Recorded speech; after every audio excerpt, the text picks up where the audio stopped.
శ్రీ పార్వతీపుత్ర లోకత్రయ స్తోత్ర సత్పుణ్య చారిత్ర భద్రే భవక్త్ర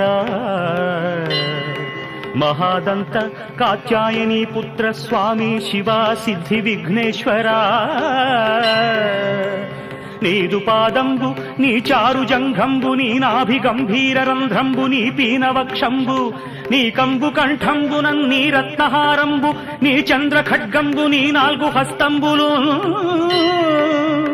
ఊరు యుగ్మంబు నీ మౌంజీ కృష్ణాజినంబుల్ భవన్ నాగయజ్ఞోపవీతంబు నీ గుజ్జు రూపంబు లంబోదరంబు కుఠారంబు నీ భిన్నదంతంబు నీ మోదకంబేకదంతంబు దర్శించి హర్షించి సంప్రీతితో మ్రొక్కి